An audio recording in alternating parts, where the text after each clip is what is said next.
I moved into that house on a Tuesday. It was old, with high ceilings and wooden floors that creaked even when I breathed. I like that. I've always been a nostalgic type. Someone who believes walls hold memories. At first, everything seemed normal.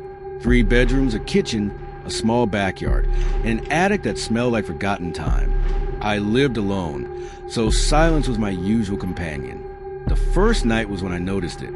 I got up around 3 in the morning to get a glass of water. On my way back to bed, I saw that the bathroom door was open. I had closed it. I thought nothing of it. Maybe I hadn't pushed it all the way shut. But the next night, it happened again. This time, the hallway light was on, and I hadn't touched it. Over the next few days, small things kept changing. A chair not where I left it, a book on the floor, a drawer slightly open. I blamed myself. Fatigue, maybe, or forgetfulness. When you live alone, your mind becomes a bit too loud. But then one morning, I woke up and the hallway was on the opposite side. Not just a feeling. Everything had swapped. The light switch, the photos I hung, the layout had mirrored itself. I froze. I wanted to leave, but didn't. Instead, I took photos. One of the hallway, one of the kitchen, one of the living room. I compared them to the pictures I took the day I moved in. They didn't match. The doors were in different places. That's when I started marking the floors with tape. Little crosses in corners, beside doors, under windows. I needed proof that something was changing. I went to sleep with the lights on. In the morning, some marks were still there, but others had moved. Or worse, they were somewhere I never placed them. I began recording with old cameras and phones. Anything with a lens. But every morning, they were off or drained. Even my wall clock was hours behind. That's when I realized the truth. It wasn't me going crazy. It was the house. The house was changing. Every night, like it was waiting for me to sleep.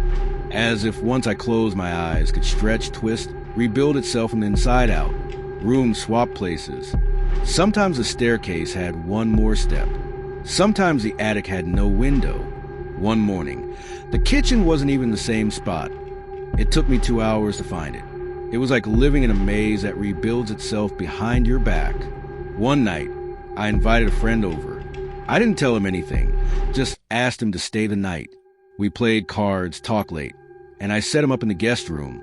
The next morning, he was gone. His bag was still there, his shoes by the bed, but he wasn't. I searched the entire house, called out for him. Nothing. I called the police. They came, looked around, found nothing strange. But the house wasn't the same when they were there. There were only 2 bedrooms instead of 3, and the attic, it didn't exist. Sometimes at night, I hear footsteps in the walls, inside. I've tried to leave. Sometimes I succeed. I open the front door and the world is there. Cars, sky, people. But other times, I open the door and there's just more house, more hallways, more stairs, doors that lead to nothing I've ever seen. I've started cutting tiny marks on my hand, just to remind myself I'm awake. But the house keeps shifting. It's been days since I've seen the sky. The window in my room now looks out onto a wall that wasn't there before. And I know, maybe tonight, the door to my room won't lead to where it's supposed to. I think the house is alive. Or worse, maybe I'm not in the real world anymore. Maybe when I cross one of those doors, I left my world behind. If you're listening to this, please never sleep in an old house. And if you wake up and your hallway isn't where it used to be, don't open any doors.